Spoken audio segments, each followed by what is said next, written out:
This week, reporter Phaedra Haywood with the Santa Fe New Mexican did an excellent job highlighting the challenges some people are facing as they try to meet the Real ID requirements when they renew their licenses. We posted a link to the story on our website, NewMexicoInFocus.org. Check it out. One of the big issues that she found was that elderly New Mexicans are really struggling to navigate this system and may even have to change their names to qualify for a new ID.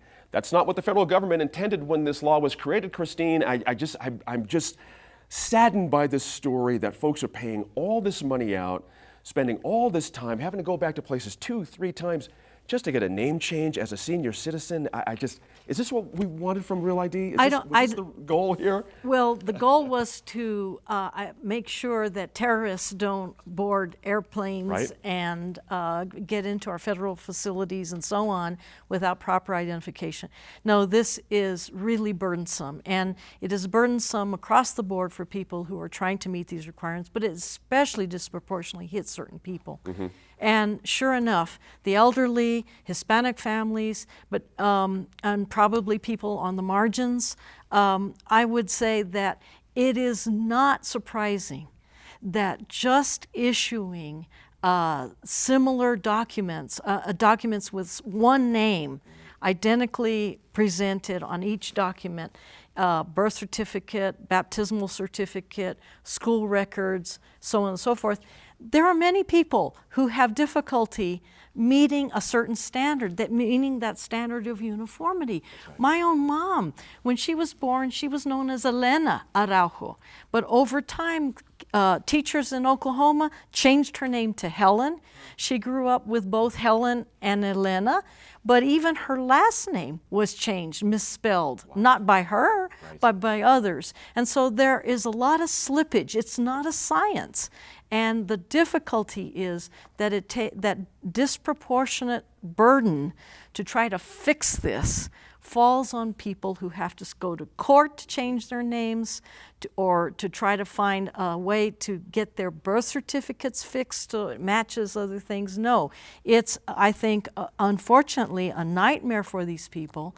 And I think that it is sad that the MVD, the Motor Vehicle Division, does not offer support and be a facilitator in how to get this done. I'm glad you said that, Sophie, because, Christine, sorry, because, Sophie, the idea that, take one of those examples, trying to get your birth certificate in another state. That is not an easy thing to do, nor is it quick either. We're hearing from people, too, who have birth certificates that were issued by the wrong entity. That's right. They were issued by the hospital, not by the state. Yep.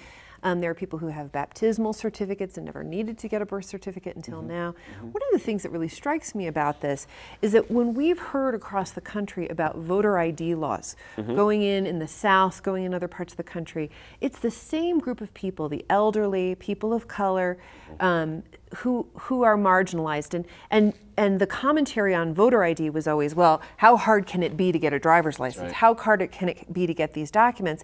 And this really highlights for us, you know, we're seeing here exactly how difficult it can be for many people to get the kind of documentation that's necessary and through no fault of their own. That's right. You know, Tom, the New Mexican had an interesting bit here in their story I referenced. And that is, there's some question about the marching orders these folks have got down at MVD. Do you know what I mean? There's a certain hewing to a very strict standard that we can appreciate because of what Christine said. We're trying to be safe.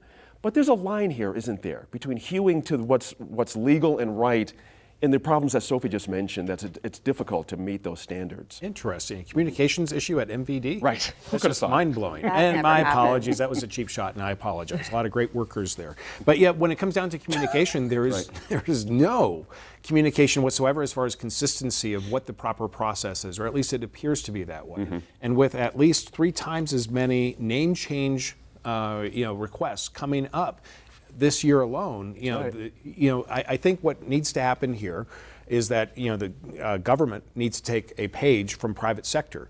We were talking earlier about MVD and MVD Express. There's the privatized arm that really has the training down, and yet they're operating with the same set of rules as the state of New Mexico, with the exception of hiring. So I think that there's an opportunity here for state to really take a lesson from the private side. Good point. Daniel, what's interesting, and we very casually, people say, oh, we just have to go to the courts to get some of this figured out. Well, yes, Sophie just reacted. That's not a great thing for a lot of private citizens. Our courts are profoundly underfunded, and Thank so you. having the staff to help with these name changes, having the time on the docket to deal with them, That's right. it doesn't just magically appear out of nowhere. That's right. Especially when we have this funding crunch. I'm sorry. That's all right. That's all right. That's all right. The only thing I'll say about the whole process is, I get it. It's not working real well.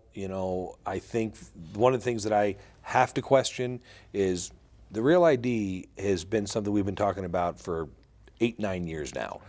And, now we're within months of this becoming to fruition, and now everybody's like, hey, I don't have time to get to the courts. If you've been sitting around for the last 8 years saying this is never going to affect me in New Mexico, it's another reason why we don't have the jobs we have here. We should have been moving.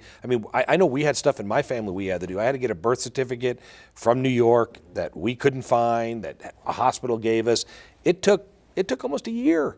It took and we didn't go to court. It took making phone calls. And I will say this, there are a lot of states out there, I think you might agree too, there are a lot of states out there that you can call their state agency. They are far more helpful than people in New Mexico. There was times we called about birth certificates, stuff, things like that. For instance, in the state of New York, that it wasn't a no, we can't help you. It was, that's not our department. It's Joe. Let me transfer you to Joe. If you don't get Joe, things happened where you come to our guys and they're like, not my job. Right.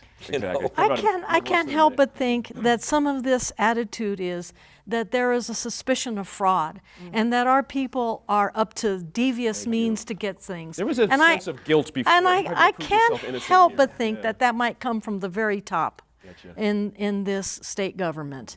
But the other thing I would say is, besides voter ID, which I think really is an illustration of things that are not very easily to resolve, is the notion of a national identification card that was fought by civil libertarians in Congress, some Republicans and Democrats for years. Are we talking about the excesses of government in terms of identifying people and but what Gina, I that think might lead We're gonna to? leave it there. Before we go, I Regrettably, think the top deserves to be said, though. To say that there's this suspicion, we have a long history in this state of false IDs, getting it doesn't happen that time doesn't go by that somebody at the MVD wasn't doing it, whether it was in my town in Artesia, stuff going out the back door. So there is a question about I this hear you. stuff. We're going to leave that for next time, unfortunately. Thank you all for joining this week. Good stuff.